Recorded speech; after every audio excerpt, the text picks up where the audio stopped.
நீங்கள் கேட்டுக்கொண்டு இருப்பது கனேடிய தமிழ் காற்று. இதவான் காற்றூடாக உங்கள் எல்லோரையும் நான் சந்திப்பதில் பெரும் மகிழ்ச்சி அடைகின்றேன். இது ஆர் மோகன். இன்று 2024 ஆண்டிலே, அதாவது முதல் மாதத்திலே 18 நாட்களை கடந்து 19வது நாளுக்குள் வந்து நிற்கின்றோம். அதாவது வெள்ளிக்கிழமை, தமிழ் தேதிக்கு தை மாதம் 5வது நாள். இன்றைய வெள்ளிக்கிழமை என்றால் எப்போதுமே எல்லோருக்குமே சந்தோஷம்.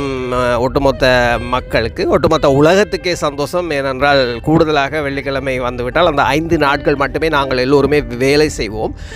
இந்த திங்கட்கிழமையிலிருந்து வெள்ளிக்கிழமை வந்துவிட்டால் பின்பு இந்த சனிக்கிழமை, ஞாயிற்றுக்கிழமை, இந்த 2 நாட்கள் தான் உண்மையிலேயே எல்லோருக்குமே ஒட்டுமொத்த உலகத்திற்கே குடும்ப நாள். அப்போது தான் நாங்கள் எங்களது துணைவியராக இருக்கட்டும், அல்லது கணவனாக இருக்கட்டும், அல்லது பிள்ளைகளாக இருக்கட்டும், அல்லது பெற்றவர்களாக இருக்கட்டும், யாரையும் அப்போதுதான் ஒன்றாக இருந்து, ஒன்றாக உணவு உண்டுவதிலிருந்து, ஒன்றாக சேர்ந்து பேசுவதிலிருந்து எல்லாமே அந்த 2 நாட்கள் தான் நடக்கும்.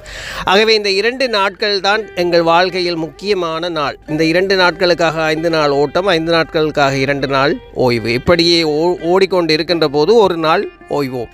அந்த ஓய்வு நிரந்தர ஓய்வும். அந்த நிரந்தர ஓய்வுக்குள் நாங்கள் வாழும் வரை எல்லோருடன் சந்தோஷமாக விட்டு கொடுத்து வாழ்வோம். நீங்கள் கேட்டுக்கொண்டு இருப்பது கனேடிய தமிழ் காற்று.